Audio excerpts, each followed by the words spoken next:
live. What's going on, everyone? Thank you all so much for tuning in this time. Everybody that's here, I greatly appreciate it. Anybody watching the replay, thank you so much. Don't forget to like the video and subscribe to the channel. Well, here we go. Got another W. 3-game win streak. We are 1-0 in the Luke Kennard era. We're 2-0 in the, getting off of Gabe Vincent era. But, solid game from Kennard. I think that's a good place to start. We'll start there. Then I'll touch on the game overall, break down some of the players, and then we'll jump into all the super chat questions, all the regular chat questions, all of that stuff. So keep sending your comments, stuff like that, and we'll get into it. But to me, I thought Kennard, you saw everything you wanted to see, right? He was actually pretty solid defensively. I mean, he's not really known as a defensive player, and I'm not expecting him to be, great or elite defensively, but I thought he was, serviceable. I thought he stayed in front of guys. I thought he rotated well, right? Obviously, he'll get more comfortable out there. Played 26 minutes, which, like I said, I wouldn't be shocked if that is what he ends up playing, around 25 minutes per game, because I just think his floor spacing, defense, and the gravity that he draws. I mean, you saw it. You saw the impact when he was on the court. The Warriors having to essentially glue somebody to him, and every time he was wide open, it's just like they're terrified. There was a couple of shots that Kennard passed up that I'd like him to take. He had one kind of in transition where he could have pulled up, got the quick release, but kind of like jab faked and then stopped and then swung it back out to LeBron. Like those kind of things, if I'm JJ, I'm telling him, shoot it. I don't care if you miss it. I don't care about any of that. Like I said, he shot 50% from three-point range. That's what he is, right? 50% on 4 attempts. To me, I would rather him be 40% on 8 attempts than 50% on 4 attempts, right? Because he's going to give you 4 made threes a game, right? Like that he attacked closeouts. His ability to handle the basketball is also very good. His ability, because that's kind of the thing, right? Like when Gabe Vincent ended up getting traded or whatever, it was like, hey, do we need another guard, or do we need another point guard, somebody that can handle the basketball? And my whole thing was like, no, you got Marcus Smart, LeBron James, Luka Doncic, and Austin Reeves. When they're healthy, especially come playoff time, they're going to have the ball in their hands pretty much the entire game. Worst case scenario, I think you can have Bronny like initiate if you needed to. But Luke Kennard, his ability to handle the basketball, his ability to initiate, get you in your action, make, kind of the swing pass and stuff like that. And I thought you saw it. I mean, 10 points, 2 rebounds, 2 assists. He had two steals with a block. And, just getting, or not block, sorry, just steal. And then 2 turnovers. But overall, I thought you saw what you wanted to see. You saw the gravity. A great example was, I believe it was in that 4th quarter, where he had the ball at the strong side corner, the right side. And they came to close out. It was just an easy dump pass to Jared Vanderbilt. And he was able to just go up and dunk it home, right? Like, those kind of plays are going to happen so much more frequently because he's on the court, because they would rather give up a wide open dunk than give up a 3 to Kennard, because the percentages are basically the same when Kennard has the basketball. So I really loved just the gravity we saw from Luke Kennard. And again, I made a video about it. Got to be patient with him. Let him get comfortable out there. He's just, this game, he was just kind of floating. I loved that we ran an ATO for Kennard and got him a wide open look, and he knocked it down. I expect to see more of those. I talked about, in my breakdown video earlier today when we got the announcement that he was going to play. One of the things that I talked about is a lot of JJ's actions, a lot of the things he likes to do on the offensive side of things are require a movement shooter like Kennard and his ability to be that. So I think once he gets acclimated, once he actually, and again, it's knowing he's on the court, right? Like LeBron and Reeves at times, you saw them, kind of getting these spots and they're looking for somebody else. And there's a couple times where Luke Kennard was essentially wide open, or at least open enough to where he could end up shooting the shot. His ability to be a slasher and cutter. Again, there was a couple sequences where they just missed him. Like there was one where he was like wide open, and LeBron gave it to. Oh no, it was No, it's Smart. Smart gave it to Maxi Kleba, and then he did the handoff back to him. But like Kennard was like wide open. So again, it's getting comfortable. Like, oh, hey, Kennard's on the court. He's moving. He's not standing stagnant, right? He's doing what he's supposed to do. So I trust that they'll do that. I want to do a more in-depth breakdown video after I get off of this live stream. I'll probably do that. So look forward to that video because I want to like break down him in this game and his impact further. But right now I want to kind of get into the other things and then get into all the super chat questions, all the regular chat questions. So like I said, keep sending them in. LeBron, that like 12-0 run that he had by himself, 20 points, 7 rebounds, 10 assists, 1 steal, 1 block. The 7 turnovers though, right? He's got to do it better. He had 8 turnovers last game, 7 turnovers this game. A lot of it are just kind of forced passes or just careless passes. And it's a lot of like inbound passes, which is crazy. LeBron like regularly turns the ball over on those inbound passes. Again, he was fantastic. He was fine.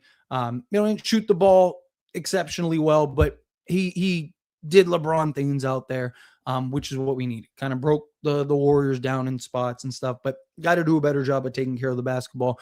Same thing with Jake LaRavia. Can't have 4 turnovers. Austin Reeves, same thing. Can't have 5 turnovers. Like I said, 2-3 range, I'm okay with, right? Said it a bunch of times. Anytime you start getting in that 4 or 5 range, it's like, come on. And then you start getting into that 6, 7, 8 range. It's like, come on, like, what are we doing here, right? Like, the only reason this game wasn't a 30-point blowout was because the Lakers turned the ball over so much, right? Especially early on. The only reason the Warriors were in that game early on was because they turned the ball over. You have 22 turnovers.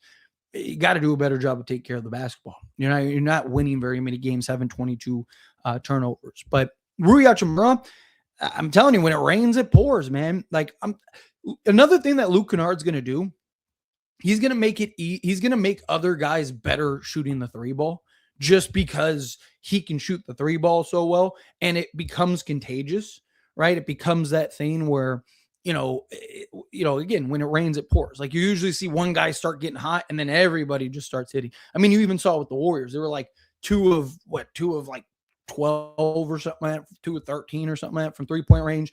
And then I think it was Cam Spencer like hit a 3. And then like, you just saw that they hit like 3 out of 4 shots from 3-point range. And, again, it's one of those things. So having somebody like Kennard can do that. Rui Hachimura, like I mentioned, having both of those guys in the corner. Rui was 4 or 5 from 3-point range, 7 to 10 overall, 18 points. Really solid game from him. Jackson Hayes had an okay game. LaRavia, again, his offense is inconsistent. We've talked about it very heavily. But again, what he brings as far as the rebounding, the defense, the hustle, I thought he had a nice game defensively. Thought he had a nice game, just kind of impacting in other areas. Marcus Smart was great. Lakers are like, have like an 80% win rate or something like that when Marcus Smart hits a 3. So earlier in the game when Marcus Smart hit a 3, because he hit a 3 in the first, I was like, oh, Lakers are going to win this game. Which is funny how those things kind of tend to work out. But he was great this game, 15 points, 3 rebounds, 4 assists, 2 steals. Austin Reeves kind of, again, had a little bit of struggles, but then you kind of saw him kind of find his rhythm, particularly attacking the basket. He ended up with 16, 8 assists, 7 rebounds. Like I said, you got to take care of the basketball. Can't have those 5 turnovers. Again, like I mentioned with Austin Reeves, give him a little time. I know he had that monster game against the 76ers, but he's just getting back from injuries. I even said in that post-game stream, like, don't freak out if Austin Reeves is kind of pedestrian in the next game because he is getting back. Jared Vanderbilt was fantastic on both sides of the basketball. Obviously, him rebounding the basketball. He gave you 13 and 8. Was 2 of 3 from 3, 2 assists, 2 steals. And then Max Kleba, again, really solid impact game, right? Like 7 rebounds, 5 assists, 5 points. Just again, doing the dirty work, making the hustle plays, doing the things that you want to see. So, again, just a really good game. I'm glad we got the win, right? Keep winning. We got the Spurs and the Thunder coming up next. I think it's in that order. I think it's Spurs and Thunder. So those are 2 huge games that are going to be very important. We got 3 games before the All-Star break. I imagine we're not going to have Luka for probably the Spurs and the Thunder game. I wouldn't be shocked if the Lakers sit him till either the Dallas game or they sit him through the All-Star break. But obviously he can only miss so many more games before he can't get like MVP and stuff like that. So I imagine he's going to want to play sooner rather than later. So I can maybe see something where, maybe he is like limited minutes or something like that, where he kind of plays just to play, but like, it's limited minutes, but even that kind of becomes complicated and stuff. But great win, 3-game win streak. Got to keep it up, right? 2-0 on this homestand. Like I said, ideally I want 6-2, 5-3, because it is a really tough homestand. So if I can get at least 5-3 on this homestand, that'd be perfect. Because then you'd be 10-6 in your last 16 games. It's huge, right? Getting back into the standings. But anyway, let's jump into all the super chat questions, all the regular chat questions, all that stuff. Like I said, I'm going to do a Luke, after I get off of this stream, I'm going to do a Luke Kennard breakdown video, because I really want to kind of go more in depth with that. But I also want to get to all of you. So real quick, hit that like button for me, hit that subscribe button for me, and let's get into it. Michael, starting us off with the $5 super chat. Thank you so much. I really appreciate that. We've been so benefit of the bench scoring. Yeah, seriously. Kennard is a revelation. Facts. He got picked on, but not too shabby. LeBron needs 2 weeks off. Shout out to Water is Wet. I know, right? Like, I'm sure he's in the chat. I will say, one of the things about Water is Wet, he likes to troll. I know he likes to be on this Lakers stream and stuff like that, no matter what, which I guess I appreciate the support. I do. But one thing I do appreciate about Water is Wet, because we've seen it with other like fans. They'll come in and talk their mess. Whether the Warriors win or lose, he's in the chat, right? So I do respect that, right? Like I don't respect when people come in, talk their mess, troll, do all that stuff, and then disappear when things are not going their way. So, but anyway, yeah, like I said, Kennard's going to be so impactful. Like I said this in a couple of videos, that Kennard might be the most impactful like individual player that the Lakers could have gotten, outside of like, obviously if they would have gotten like an Andrew Wiggins, like a high-end starting wing, right? Because Kennard's not only going to be great as a bench scorer, help elevate the bench, obviously the shooting, he's gonna help impact the Lakers shooting a ton. But it's also just how he opens things up for everybody, right? When he's on the court, it made it easier, because again, the Warriors were literally gluing somebody to him all game. So LeBron doesn't have to go in on 5 guys. Pause, right?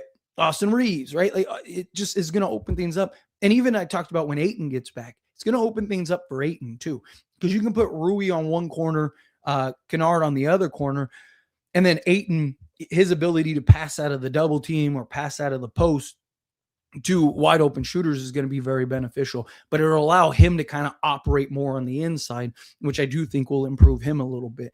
Again, defensively, I thought he was solid. Not great. He got beat a couple times, right? Out of position a couple times. We all know he is a shooter, right? Lakers, the thing about Kennard is he's elite, right? Like that's why you can get away with it. He's so good that it changes the defensive schemes, right? Like the way that teams have to defend the Lakers, it completely changes it, right? So there's so many positives as to why, where, like Connect, for example, because I saw a lot of people like, oh, why do we get him when Connect can do a lot of the same things, except Connect can't. Like, I like Connect a lot, and I'm hoping Kennard can kind of help him and maybe unlock him a little bit.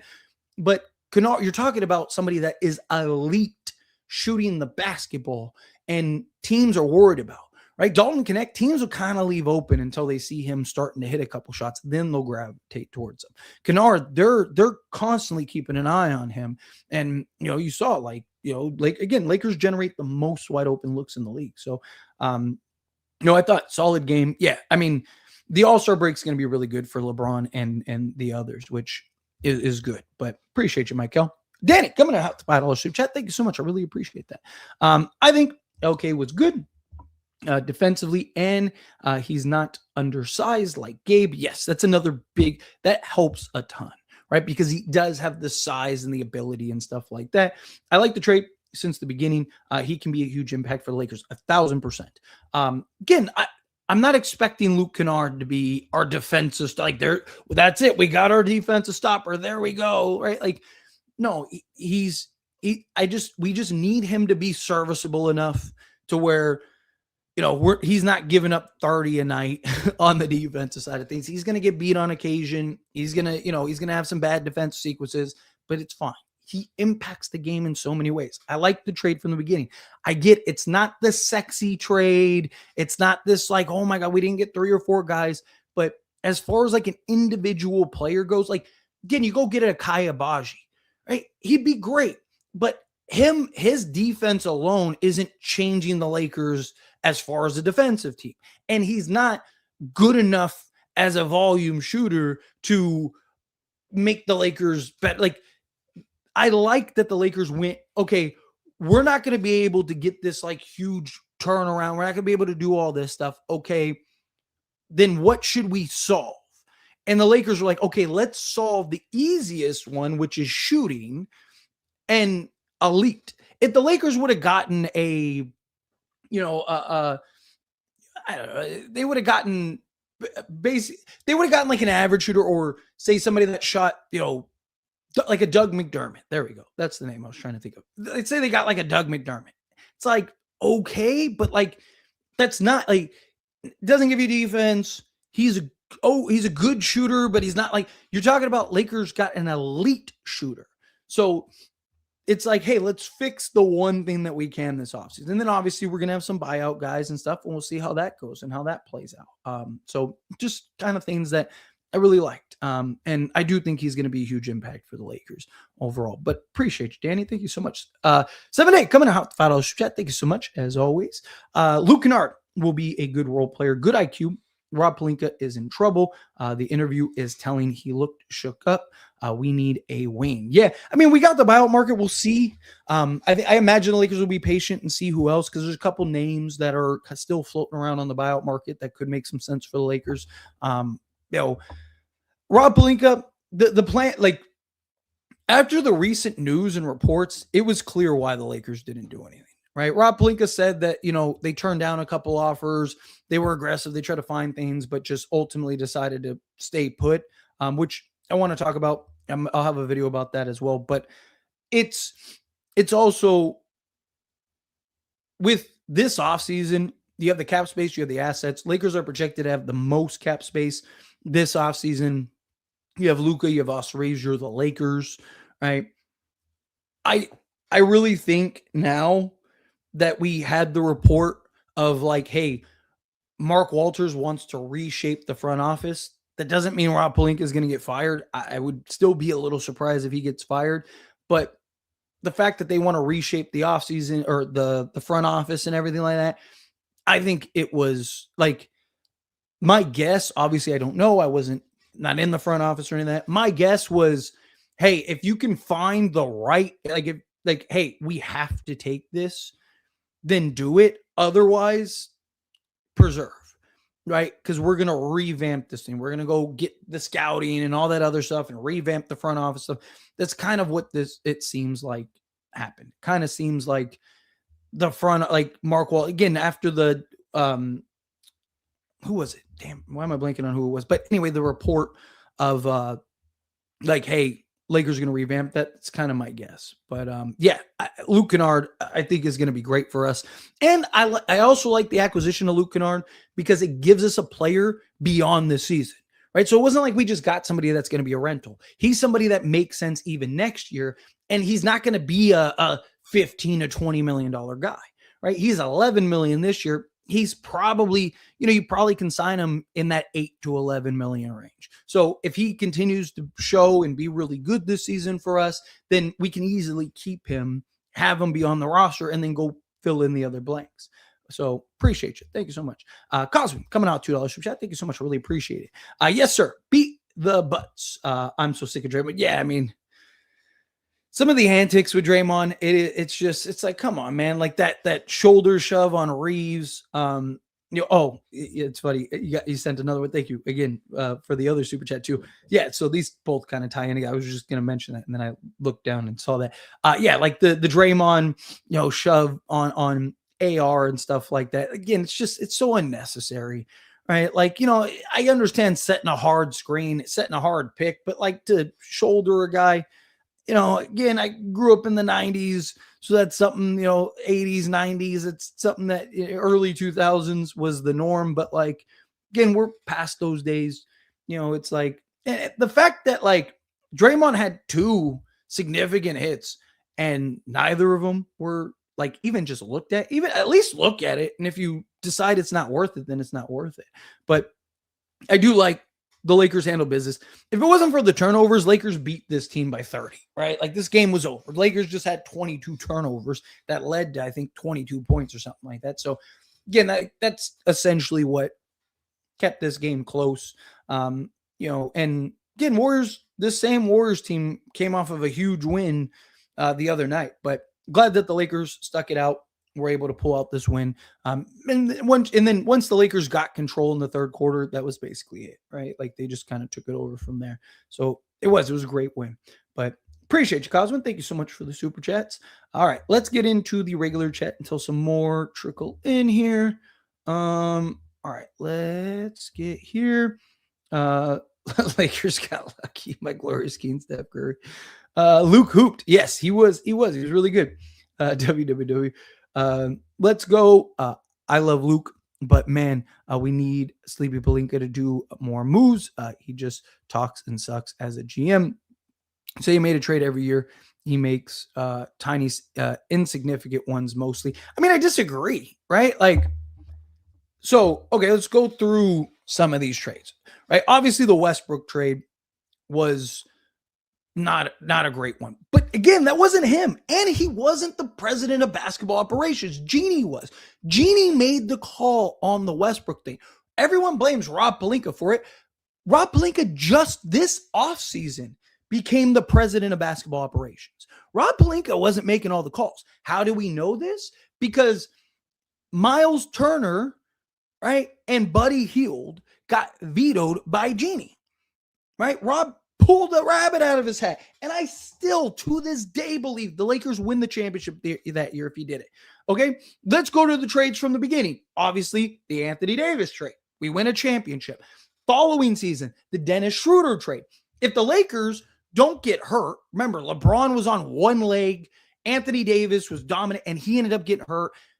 Drummond ended up having like turf toe. Schroeder got COVID, and then it caused like a respiratory issue, and he wasn't the same. Like Lakers were the number one seed and had the best three men of Schroeder, LeBron, and AD. They were a plus 11.5 at that time.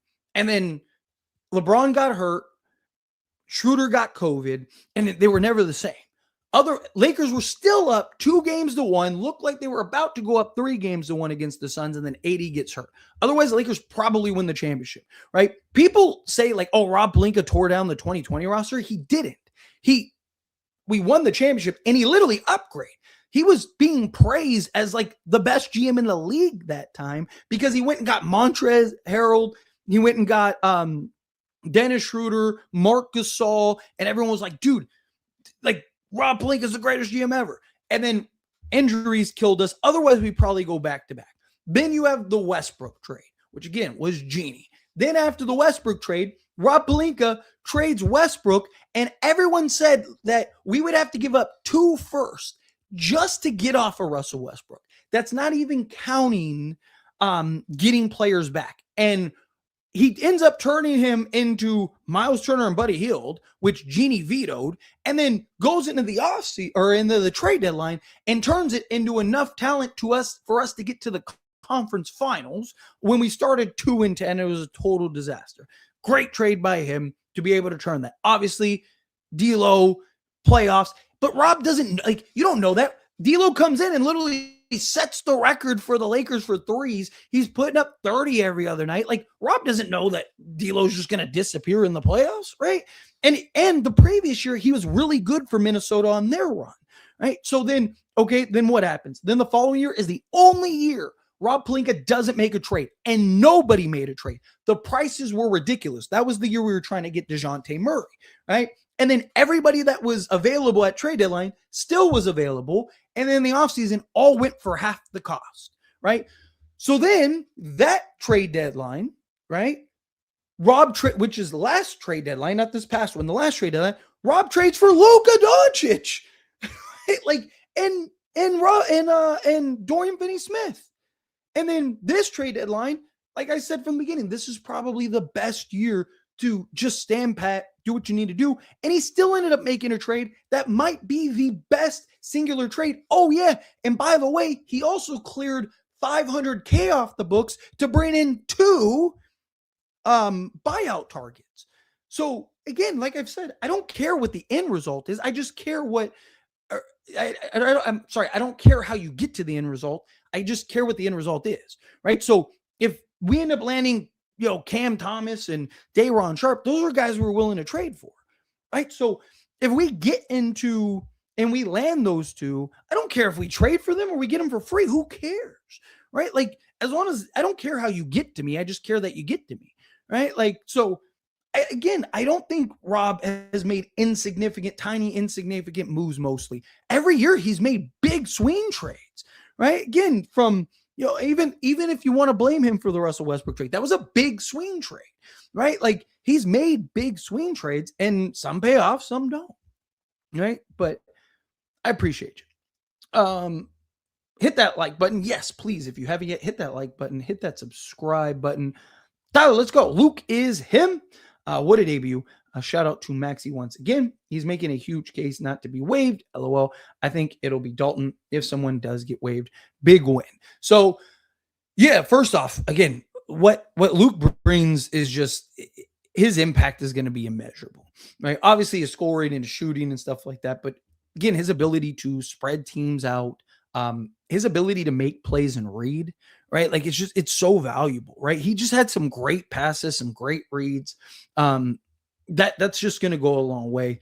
Glad we were able to get this win. I still think Maxi Kleber is the one that ends up getting waived. I know he's been really good for the Lakers, but I just think given his age and all that stuff, I think ultimately they'll end up waiving him.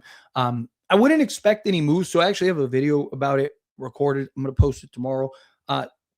Lakers probably won't do anything till after the All-Star break just because they want to bring in 2 guys. So I think they'll keep Maxey until it's also why I think Drew Timme, like this, the reason I think Maxey is going to end up getting waived is because Drew Timmy's not playing and we didn't have Jackson Hayes and we didn't have 8 in this game. So if you're ever going to play Drew Timme, these are the games play Drew Timme. JJ apparently loves Drew Timme, and the Lakers really want to like keep him long term. So it's weird that he's not playing unless you're planning on buying out Maxi Kleber, and thus you need to preserve the games because you're not going to bring Timme into the main roster. You'll leave him on the 2-way, but he can only play, the 50 games or whatever. So you'll just kind of use him when a guy, Hayes has the night off. Okay, Drew's going to get the run. Ayton's got the night off. Okay, Drew's going to get the run, right? Like, that's kind of what I think will ultimately happen. But again, we'll see. I've been watching all of your videos every few hours. Big fan from New Zealand. Well, thank you so much. I really do appreciate that. Seriously. And shout out to New Zealand. I say it all the time. It's amazing. I get comments all the time from people that are like, I'm over here, I'm over there, right? Like, my outside of the US, my second most views come from the Philippines, right? So I have people from all over the world. It's such an amazing thing that we have this platform and this fandom that can connect literally all over the world. Like, it's amazing. Appreciate you though. As it stands, hey, how are you? How happy would you be if we got Giannis in the offseason? I mean, obviously he's talking about top 3 player, and I'd be ecstatic, right? Like, you and me could probably be the 3rd and 4th starter, right? And Lakers would have a chance. I mean, look, I know that there's questions about the fit and stuff like that. On paper, it's an ideal fit, but obviously we've seen paper doesn't always translate. There definitely would probably be a little bit of a learning curve. There are some questions, stuff like that, but like I've maintained, if you have the chance to land Giannis, you have to land Giannis. If you can get Giannis, you got to get Giannis. I still am a little kind of iffy on how real that is, but we'll find out. But yeah, I mean, absolutely. I mean, if we got Giannis, I mean, I'm talking hella miss. We're gonna be on the live show and be talking like Lakers just won the last 5 chips. Appreciate you. I wonder what Waters Wet is going to say. Well, he's here. He's in the chat. Bring me Cam and Haywood. And now let's keep it going. Once again, Luke is him. Yeah, I still think like if I'm like Matisse Thybulle, if Matisse Thybulle ends up getting waived, I still think you get him. I know there's the concerns about the injuries, but it's the same concerns with Haywood Highsmith. Just Matisse Thybulle is the only guy that you can look at and go like, he should probably be our starter, right? Like, that 2 wins in one night. Yeah. Rob isn't that bad, bro. This isn't 2K. Exactly. Right. Like the guy's done pretty well considering, like I say this all the time. People, it's a fan thing, right? Like Warriors fans wanted Bob Myers fired, right? Like, again, RC Buford for the Spurs, they wanted to move on. And they did. They ended up getting Brian Wright, right? Like, it's a fan thing, right? People look at Sam Presti unanimously as the best GM in the league. And Rob Pelinka, in half the time, has as many championships and more conference finals appearances. Rob Pelinka, in half the tenure of Sam Presti, has had more success with the Lakers than Sam Presti has. And think of all the talent Sam Presti has had. Kevin Durant, Russell Westbrook, James Harden, Carmelo Anthony, Paul George, right? Obviously SGA, all of that, right? He's made moves that were terrible. I mean, he traded for God, why am I blanking on his name? Oh man, why am I blanking on his name? Anyway, he made a trade so bad, it'll come to me. He made a trade so bad, he had to do a press conference apologizing. Gordon Hayward. There we go. I knew it'd come to me. Literally, he made the trade for Gordon Hayward, and it was such a bad trade. He had to do a press conference apologizing to the Thunder fans because they wanted him fired, right? Like, again, it's usually how it goes. Like Rob Pelinka, again, and this is the first year. This year is the first year he's been president of basketball operations. It was before that, it was Jeannie Buss. He was vice president, right? They gave him a promotion this offseason. Again, don't take my word for it. Simple Google search, right? Rob Pelinka becomes president of basketball operations. He wasn't. He was vice president. And Jeannie was the one that had the final say. So it's why like people are always like, oh man, you always defend Rob Pelinka. And it's like, because most of the things that people blame Rob Pelinka for either weren't him or just like aren't his fault. Like, again, he can't control, like, you make the right trade and sometimes it just doesn't work out, right? Like Malik Beasley, like he can't, dead-eye shooter. Like, you don't know he's just going to become unplayable. Like, but at the time it's like, man, that's a steal. I'm getting him for essentially free. Like, again, Gabe Vincent coming off an amazing, like, we were all praising the Gabe Vincent signing, right? Because of what he just did. Rob Pelinka doesn't know if that guy's going to, be a bum or not. Christian Wood, right? Like, again, there were literally 5 teams waiting for Christian Wood, and he chose the Lakers. And everyone was like, man, like, is that the thing that puts us over the top? Blah, blah, blah, blah. It's not like Rob's fault that it doesn't work out, right? Like, usually, I've said this before, go look at the previous offseason. Rob Pelinka usually gets the guys, usually gets the best guys that are available. It's just, they either just don't pan out or they just aren't exactly what we need, right? That's why I was okay with going into this offseason as is, right? Like, again, there's a lot of things I've done because people were like, okay, well, what are the things that Rob did bad? I did an entire breakdown on all the things. Like, there's a lot you can criticize Rob for, but usually the same things that people criticize Rob for over and over and over again aren't even Rob's doing. It's either Genie's or it's just the circumstance, right? Like, which all GMs have, right? Like, again, you want to blame Rob for stuff, blame the way he gives contracts and player options, right? Like, if Tyler criticize Rob Pelinka, he needs to stop giving player options to vet minimum players. It literally hurt us. He's got to stop. Like, they created a Rob Pelinka rule. It's not literally called the Rob Pelinka rule, but it was literally created because Rob was so bad at managing second round draft picks, right? So they had to change the way that you structure contracts and stuff like that for second round draft picks, right? Like, there are a lot of things that Rob Pelinka has done bad at. It's just usually the things that people, and most of the time it's people either A, just wanting somebody to blame, or B, are uneducated in the matter. They just, somebody said, oh, Rob Pelinka went and traded for Russell Westbrook. And so they just like regurgitate that instead of going like, no, Rob Pelinka was working on, he had a deal done with Sacramento for Buddy Hield. And Sacramento was furious because the Lakers backed out of it. Lakers backed out of the deal. Rob Pelinka, or LeBron James, Anthony Davis, and Russell Westbrook went to LeBron's house and said that they wanted to play together. LeBron and Anthony Davis went to Jeannie Buss and said, hey, make it happen. Anthony Davis said, I'll even play the 5. And so Jeannie said, Rob, I need you to get this done. He was still negotiating with DeMar DeRozan about the trade. DeMar DeRozan in an interview one time said, like, I thought I was still going to the Lakers. Yeah, he said, like, we were arguing back and forth about that final year, but I still thought I was going to the Lakers. And the next thing you know, I hear they trade for Russell Westbrook, right? Because again, Rob was trying to get DeMar DeRozan and Buddy Hield, right? So again, it's things like that. But anyway, let's keep the party rolling. Luke is a dream come true for real. He does so much more than Gabe did in game 1. Yeah, again, his ability to just, teams aren't worried about Gabe, right? Like, teams are willing to let Gabe just shoot the ball.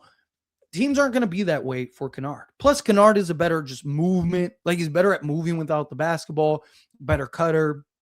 He's bigger, right? He's a better playmaker, right? Not really. He's a guy that can make plays. He's not really a playmaker, but he's a guy that can make plays, that can initiate the offense, do all that stuff. Kennard's defense was way better than people made it seem. Yeah, this game at least. Yeah. Like I said, again, he's not going to be like the savior for our defense, but he was good. I was impressed by his defense. Okay, was great for us tonight. I know you've been struggling with this name. I've been good recently, but that first day, man, I kept saying Luke. I don't even want to say it because I'm going to get all tongue tied again. It's the it's the like that starts to, and then I just like spit out, in the names. I don't want to get tongue tied again.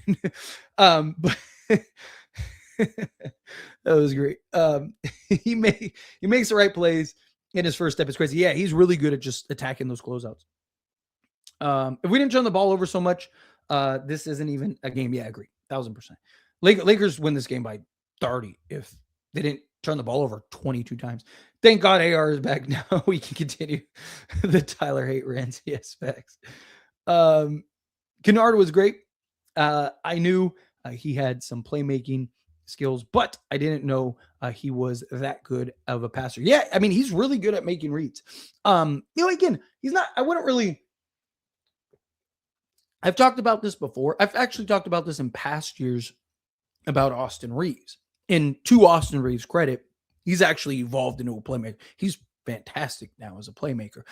But in previous years, people be like, Austin Reeves is such a good playmaker. I'd be like, he's not, right? He can do the basics. He can be the swing man. Like, there's a lot of guys in the league that can just go get you 5 assists. There's a difference between a true playmaker and guys that can make plays, right? Austin Reeves, to his credit, has become a true playmaker, which has been a revelation for this Lakers team.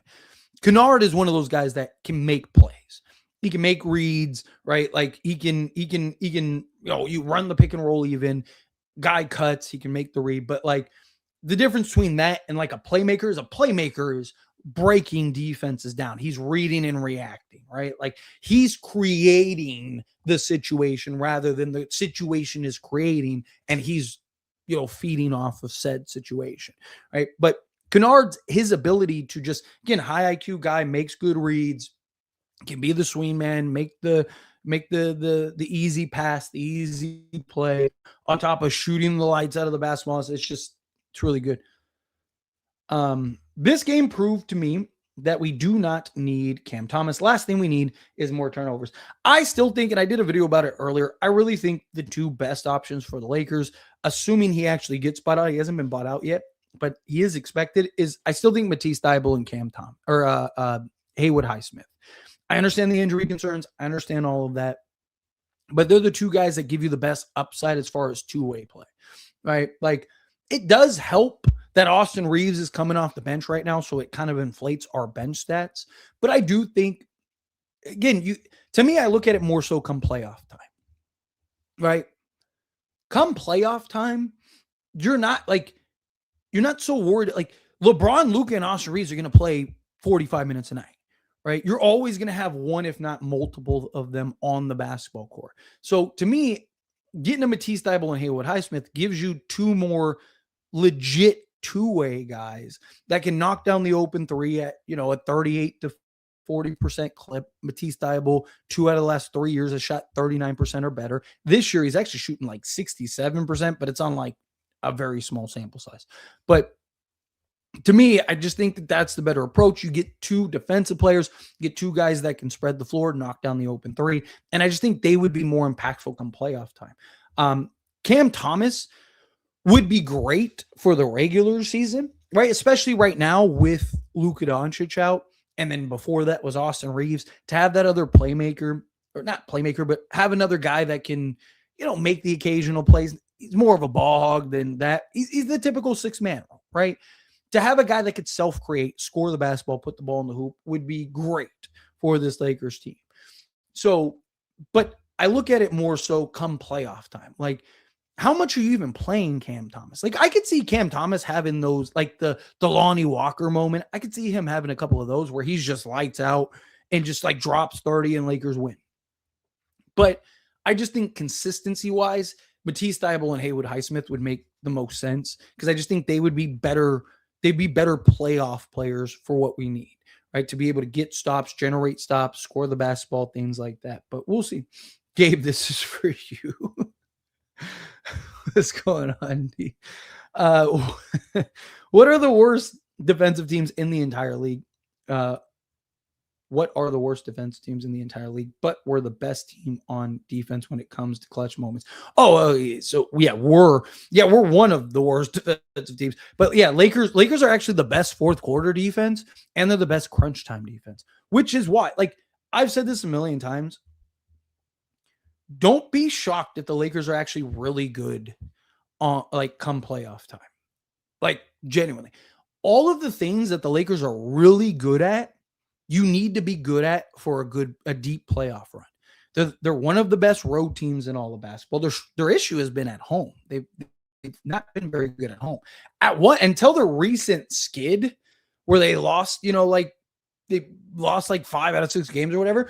The Lakers were actually the best road team in all of basketball. But Lakers are one of the best road teams in all of basketball. They're the best fourth quarter team. They're the best half court team. They're the best percentage team. They're the best crunch time team. They're now, I think, 23-0 when leading through 3 quarters. Last time the Lakers did that was 2020. Remember, they were undefeated when leading through 3 quarters, and they won the championship, right? Like, I could spend an hour breaking down all the things the Lakers are really good at, and they're all things that don't really bode well come regular season.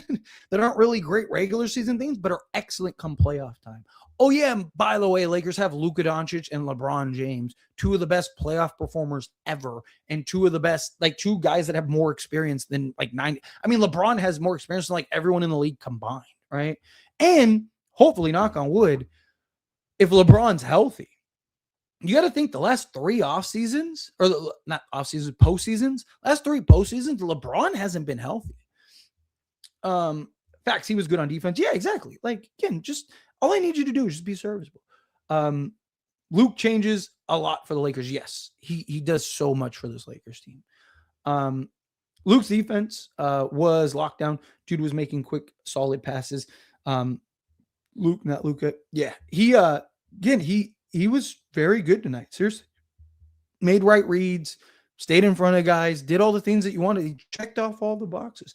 Good job, Lakers. Yes, I agree, Ty. Why do teams never pull their starters against us? It's so annoying. I know, because teams want to win. You're the Lakers, right? Teams don't want to concede to the Lakers unless it's just like a crazy blowout. Luke was great. His shooting and passes were great. His defense was pretty good. Yeah, exactly. I mean, again, he performed to the level that we needed to see. Checked off all the boxes that you wanted to see. Kleba really trying his hardest to have Dalton waived instead lately. Yeah, definitely is. He has. He's been really good. Luke Kennard did good in his first game as a Laker. Yes, he did. Maxey shines again. Yeah, Maxey was solid. He really was. Kennard, good game for his first. Yeah, exactly.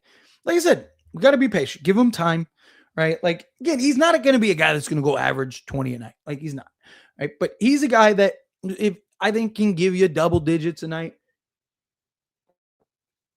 I could see him in that 10 to 15 range on average. But once he actually gets comfortable, once guys really are, consciously aware that he's on the court, it's going to really open things up for him. If Gleba keeps contributing like this, I would be down to waive DK instead. Yeah, I mean, again, I think it just ultimately, the thing is like, I think the Lakers will look at it like, can Kennard help DK? DK has more trade value. He has more upside. He's 10 years younger, right? Like, Kleba could get waived and still might not even get picked up, right? Like, I like him, but I just think, again, I look more towards the playoffs, right? He helps right now during the regular season because we're Ayton's missing a couple nights, Jackson Hayes is missing some nights. Once we get to the playoffs, Kleba probably never sees the court, right? And if he does, it's in spots and it's very rare. So to me, give me the guys that make more sense come playoff time, right? Obviously, you need to win regular season games too, but it's not like those guys won't contribute to helping during the regular season. Kleba is moving better. He is. This is the best he's looked in a while. Looks healthy, looks physical, moving well.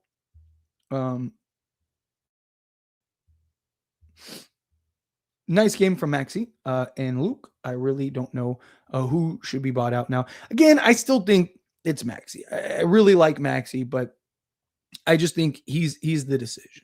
I'd buy out DK. Maxey 3 good games in a row. Yeah, he's been really good. Maxey is needed on this team. Maxey is giving good minutes. Surprise. Yeah, he has. He's been really good. Lakers put out good effort on defense. Yeah, they were very active. They were moving well, shifting well. Like I said, even Kennard did a really good job. Like some of my Kennard even did a really good job on the defensive side of things. It was a good move. This was a good game. Cleveland's honestly looking way better of a fit than DA, which is something I never expected. I would say I still think DA. I mean, DA's still a better player. Like, DA's still been good. He's just had some inconsistencies recently. Kleber's just been playing tough, more physical, where it's not really DA's game is part of the problem.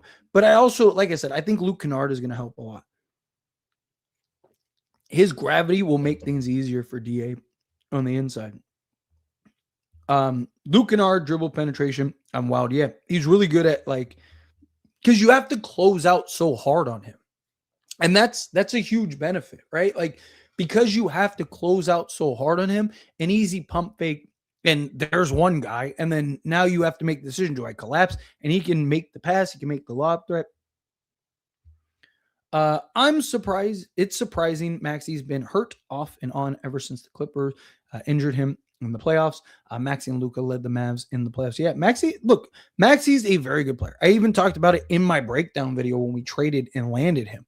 I did a video breaking, all the players in that trade down. And, I talked about, like, you watch him play, he's a very good player. Like, very good. Not a star, superstar, or anything like that, but he's just like, he's a guy that just, like, is always in the right spot at the right time. He's somebody that just, like, he contributes to winning basketball. We actually have a backup point guard who can dribble, drive, and kick. Yeah. Uh, let's see. LeBron changed shoes and Luka didn't wear. Oh, I'm assuming that's somebody else.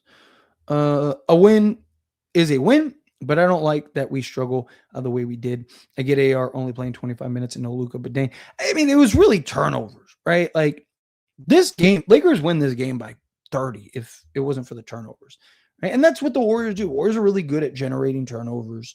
As one of those teams, you got to take care of the ball. It felt like Kennard should be out on the floor more, but he still has to get acclimated and learn playbook and guys' tendencies. Yeah, exactly. He played 26 minutes, which is more than I actually thought he'd play tonight. I thought JJ would kind of wean him into it and which Luka not playing, I think was probably a big contributor to it. And he hit his first three. Like if he misses his first three, I don't think he plays as much, right? Because I think JJ's like, ooh, okay, like he can kind of build some confidence there. But again, everything takes time. Like I said, I even made a video about it earlier today. Let's give them a handful of games before we really make a decision. Like, okay, I can live with Bron's turnovers tonight. Luka averages 5 a night, which I don't like either, right? I've criticized Luka in his turnovers too, right? Like, again, turnovers are going to happen, especially when they're high usage and on ball. But there's a lot of the Bron's turnovers tonight were just careless turnovers, right? Like those ones drive me crazy. Like turnovers are going to happen, but ones that you can easily prevent, like the inbound pass. It's like you had a guy, that had position, but you're trying to force the pass in the center. It's like, you don't need to do that, right? Like it's certain things, like certain turnovers that just are just like, come on, man. Like you're better than that, Bron, right? Like, again, turnovers are going to happen. That's why I've said, get 2-3 turnovers, great. But when you start getting into those 4, 5, 6, 7 turnover games, LeBron and Luka will tend to get into, that's when I'm like, come on, guys, like, you got to do a better job of taking care of the basketball. How can we go into the postseason with the worst defensive rating, but how can clutch defense impact the postseason against best teams in the West? Because games are usually super close, right? You look at the last few seasons, right? Like, think of the Denver series. Think of both Denver series. Think of the Minnesota series, right? Lakers were in all those games. It's just they weren't able to close. Even the Minnesota series, right? They weren't able to close down the stretch. They weren't able to generate the stops. They weren't able to do the things necessary to win the games, right? Like playoffs are a completely different game, right? Like that's the thing that I try to get across. Like regular season basketball and playoff basketball are they're almost a different sport, right? The game slows down. It becomes more of a half court game. Games are tighter. Teams aren't willing to gamble as much. Everybody's so worried about the 3-point shot and the interior. So you kind of get the same defensive schemes night after night after night and whatnot, right? Like playoffs and regular season are just very different games. I mean, you can win a lot of games in the regular season just by outworking teams and being more athletic. Every year there's a team, San Antonio this year, Memphis, this Sacramento Kings, right? Every year there's that young team, the Oklahoma City Thunder, not last year, the previous year, right? Where they ended up losing in, what was it, the second round. Every year there's a team that is really good that just is one of the top seeded teams that end up losing in the first round.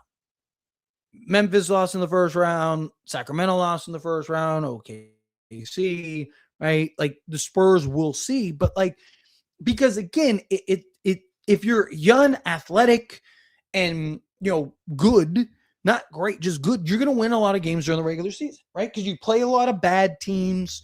Right? It's different when you're playing the same team every night, where you can make adjustments, you can make changes, you kind of build that understanding of things. You have guys in Luka and LeBron James who usually elevate come playoff time, right?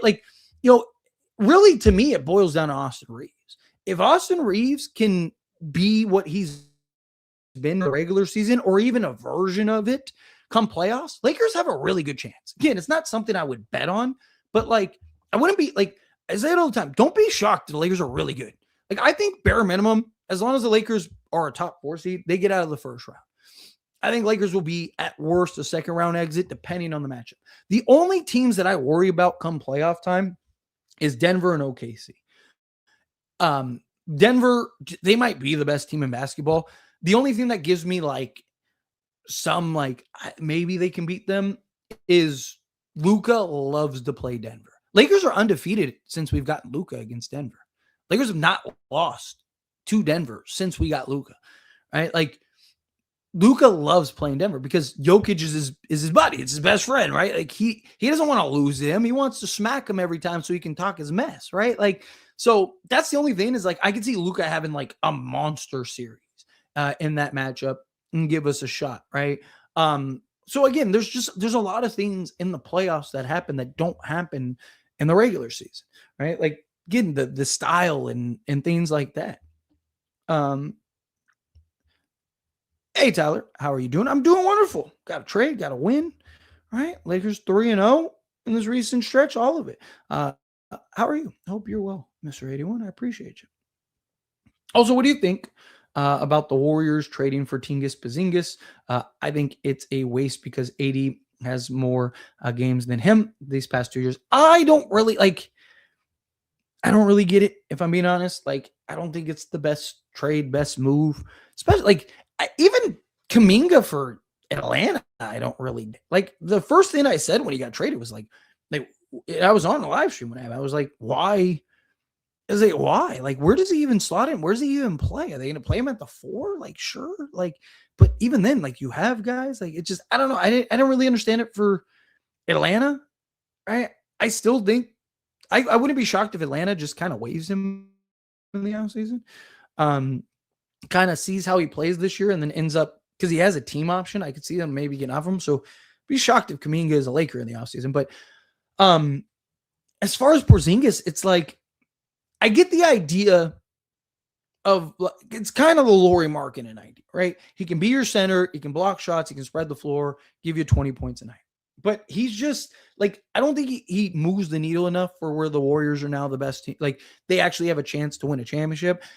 There is some interesting scenarios next season where if Porzingis can get healthy and get right, and Jimmy Butler can get healthy and get right, like a trio, or I guess a 4, what is that? Would be a quartet or whatever, like whatever it is, like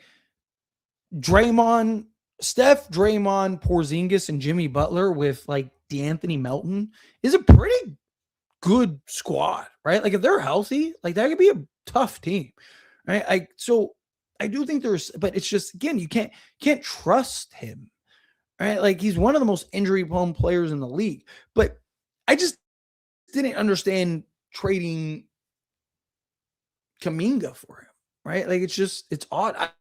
I would have rather, like, if you wanted to go that route, like, hey, like, let's just bring in a guy, like, roll the dice. I think the Warriors should have just went and traded for Michael Porter Jr. Right? Like, land Michael Porter Jr. You probably could have gotten him for 1 first and some stuff. Or let's say at worst, you have to give up 2 firsts for him. But he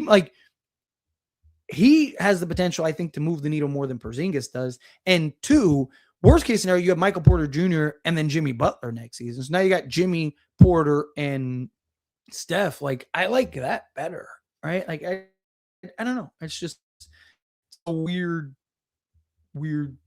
trade, I think, for both sides. Who should the Lakers waive for the buyout, and who should we sign? I still think it's going to be Maxi Kleber. I like Maxi Kleber a lot. I love what he's been doing, but I just think, again, connect. And I don't like, I gotta look it up. I don't like, if the Lakers picked up, because I had somebody comment and say that the Lakers picked up his option for next year. I thought they just picked up the option for this year. Could be wrong.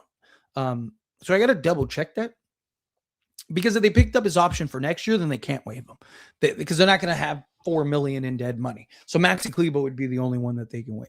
So, but regardless, even if they didn't pick up their option, I think Maxi Kleber is the one that they waive. Just because again, like I like Maxey, he's been great, but again, you think of the playoffs, he probably doesn't even see the court, and if he does, it's very limited. If Matisse Thybulle gets bought out, he should be your number one option, in my opinion. He should be your top priority. You're talking about a guy, he's the only guy that you look at and go, like, he should actually be our starter if he can be healthy. He could be our starting three. He's one of, if not arguably, the best perimeter defensive guards in basketball. Like, the guy is very good defensively because he's 6'5" and has that damn near 7-foot wingspan. He's athletic. When he's healthy, he moves well. And he shot 39% or better 2 out of the last 3 years. So, and that's not playing alongside Luka, LeBron, and Austin Reeves. From there, if you want to go the Cam Thomas route, you can go the Cam Thomas route. I personally would probably go with the Haywood Highsmith route. I'd go Matisse Thybulle and Haywood Highsmith. But we'll see. If Lakers end up signing Cam Thomas, that to me signals the Lakers are just going all in on offense. They're gonna try to win the way Denver did, where they're just so much better than everybody offensively.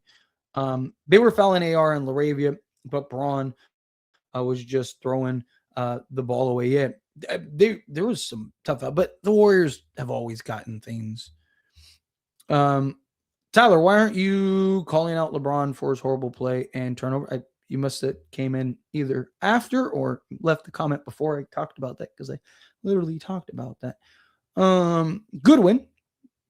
Yes, it was a great win. The team doesn't play terrible without Luka. They don't. I mean, the offense isn't as good without Luka, which is funny because people are like, I got comments today that were like, watch the offense be great. And I was like, all right, we'll see. But it is good. They are good without him. I mean, LeBron and Austin Reeves help a ton. Luke Kennard wasn't bad. People were making it seem like he's terrible defensively. He wasn't bad. He was playing a very good defense. He looked like a legit 3-and-D guy.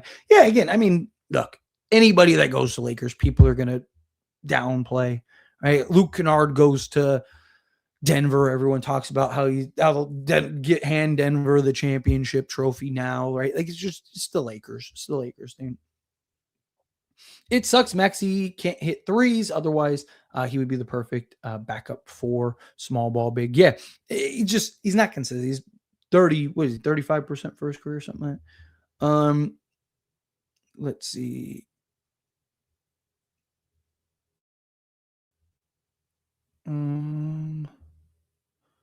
Great Kennard debut. Yes, he was fantastic. I really liked what we saw from him today.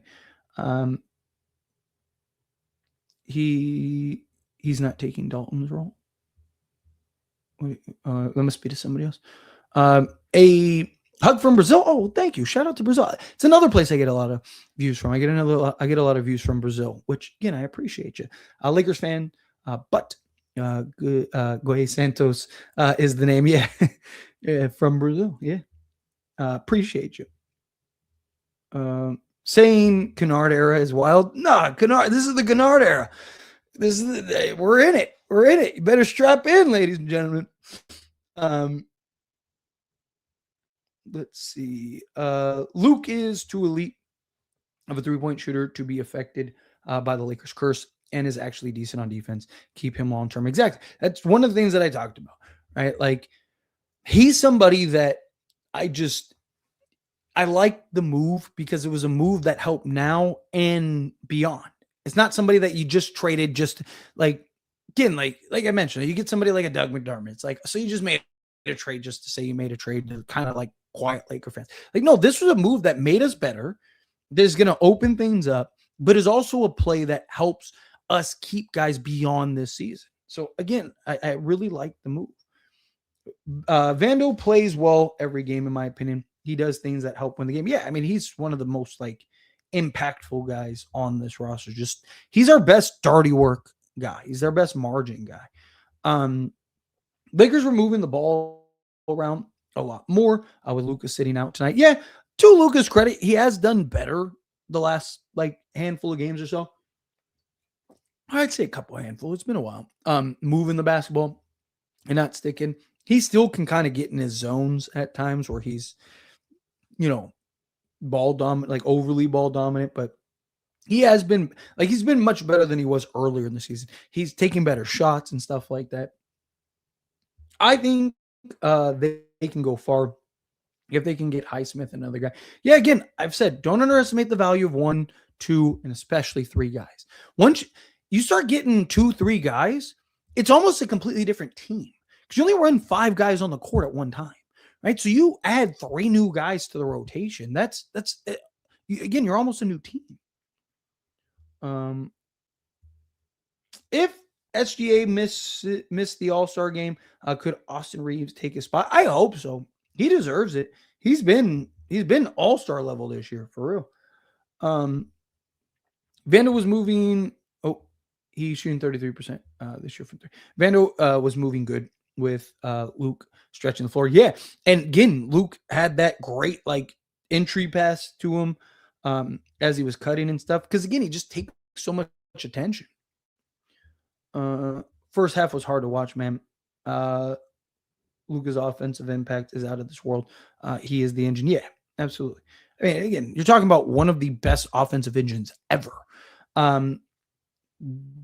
Got to sit Laravia again. He is terrible. Consistent turnovers, 0 of 3 from 3, 1 of 5 shooting. He is a liability. I don't care, Tyler, that he is 23. He needs low bench minutes. Problem is you don't have anybody that gives you what he does, right? Like, again, if you go get a Matisse Thybulle or something like that, and once Austin Reeves gets into the starting unit, I do think Marcus Smart will probably end up being the guy. But Jake LaRavia, again, his size, his rebounding, the hustle plays, right? He's one of our best margin guys. And I understand the offense is inconsistent, but you got to watch what he does besides the offense. Right? If you're just focused on the offense, then yeah, he's terrible, right? Like, why is he even on the team? But if you actually watch, like, look at the little details that he does, the little switching, the way he affects shots, the way he's chasing down loose balls, got a tie up, right? Like all these little impact plays. He's very good at the margin stuff. He's very good at the impact plays. We don't have a lot of guys that are good at that. You're very limited, right? Like you could go with Jared Vanderbilt, but Laravia at least is better offensively in spots. And you know, both guys are good rebounders. If you wanted to go with Jared Vanderbilt, like, sure, but like to just look at him going, because this comment just screams he didn't do anything offensively, so he's bad, right? Like, I don't know if you meant it that way or not. Just reading this comment, it's like, oh, if you're not good at offense, you're terrible, you're a liability. And that's not true, right? Like, again, he does so much for this team. He's somebody that just impacts, again, his rebounding, his hustle, his dirty work plays, all of that. You know, like you look at some of these starters, right? Like Rui was a -6, Jackson Hayes -6, Jake LaRavia +2, Marcus Smart +7, Austin Reeves -1, right? You like in the starting unit, only LeBron James, Jake LaRavia, and Marcus Smart were pluses, right? Because Jake LaRavia just does so much. Obviously, plus minus doesn't tell you the whole story, but I think that this is a good time that this does explain kind of the thing that I'm explaining. All right, I'm going to do a couple more, and then we'll get on out of here because I want to do a Kennard video, and I need to record it, upload it, get everything, and I don't want it to get too late before I post it. I want to get it up in like the next hour. So let me do a handful. Obviously, super chats take priority, but outside of that, I'm just going to go in order and get a handful of comments. Lakers are moving the ball. Good because of Luke. Y'all need to just stop with the narrative. Luke is miles better than Gabe. I mean, most Laker fans, I think people were excited just to have him up. No need for Cam Thomas, in my opinion. Rui off the bench with Kennard and one of the big three on the floor at all times. Bench scoring will be fine. Defense and versatility need Highsmith and Thybulle. Made a video about that very thing earlier. I think that those two guys, again, I look more for the playoffs. Cam Thomas would be beneficial, right, in games that, you know, Luka's out or Reeves is out, stuff like that. But I just think come playoff time, I think Thybulle and Highsmith will just be more impactful. I think they'll do more for this Lakers team as far as, you know, handling both sides of the basketball for us.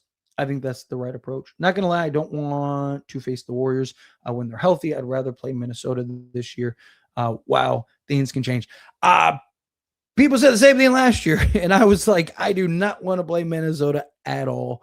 Um, and again, I would rather play Warriors than Minnesota again. Um, Again, Luka loves to play the Warriors. You got to keep in mind we're not fully healthy either. You didn't have Luka Doncic, right?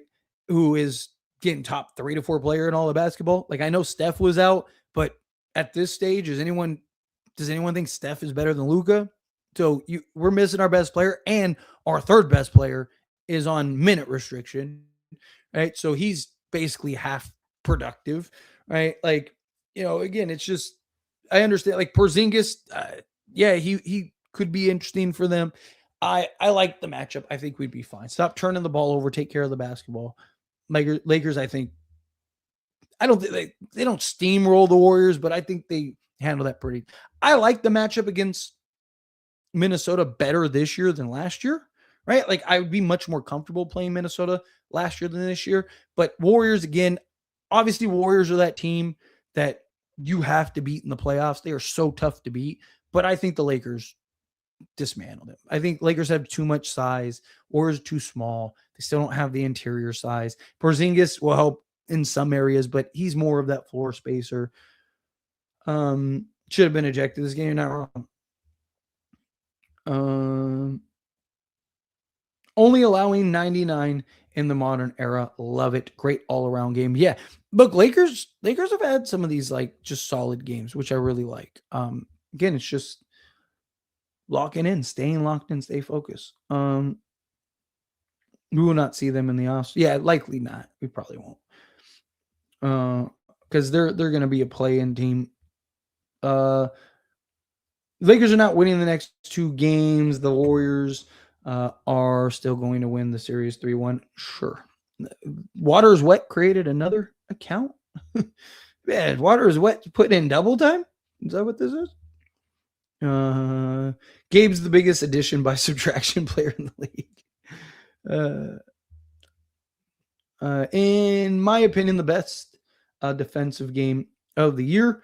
Tenacious defense against the perimeter and some interior defense showed what the Lakers can do when they're focused on the defense side. I mean, we've seen the Lakers when they are locked in, when they are focused, when they they can be good enough defensively. Like they can be, and that's the thing, they can be good enough defensively. Little scary that we didn't kill this lineup. No Steph, nor Jimmy. I know Ayton and Luka, but still, again, a lot of that was the turnovers. Lakers take care of the basketball. They win this game by 30. Not really worried about it. You got to take care of the basketball. The fact that they won this game by damn near double figure, like if it wasn't for that 3 at the end, Lakers basically controlled this game the whole second half and had 22 turnovers. I think is actually a pretty good sign. And he did that without Luka and Ayton. Right, you factor those things in. Kennard looked great shooting, putting the ball on the floor, passing, even played decent defense. Big IQ guy for sure. Yes, he's going to be great for this Lakers team. Seriously.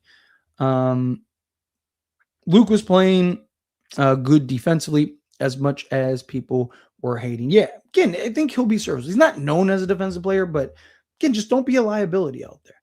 Just it was good seeing Maxey standing up for Draymond after that cheap shot he gave. Yes, it was great. Like, again, you need somebody to handle stuff, Damn OKC next. Yeah, OKC and the Spurs.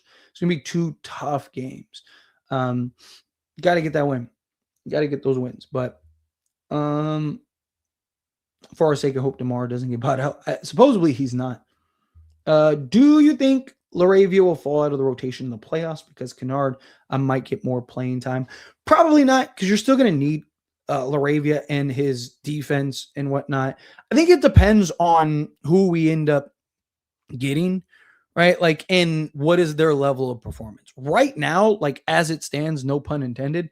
No, he'll maybe he doesn't play as many minutes, but he'll still see the court because he's really good rebounder. He's one of our best defensive players, and he still has the nights where he can go get you 18 and stuff like that. So I do think he'll see the court pretty consistently. And then I'll do this one and then I'm gonna skate on out of here. To be honest, this whole Giannis theme, gives me Kawhi vibes. I have compared this situation to the Kawhi situation religiously at this point. To be honest, we are going to wait on someone that's good and end up somewhere else and sign mid players. So the good thing is, and this is actually a great place to end, but the good thing is that we will have our answer by draft night. So the Lakers have, if they're going to trade for Giannis, it's likely going to be on draft night because that's when their picks become available. If they can't land Giannis on draft night, I think they'll move on. But anyway, again, I'm going to skate on out of here. I want to go look out for that video. I'm going to make a video about Luke Kennard. Appreciate if all of you watch it. On the way out, hit that like button, hit that subscribe button. Everyone that hung out with me, I really do appreciate you. Thank you so much. Everyone that gave me super chats, thank you so much. I really appreciate all of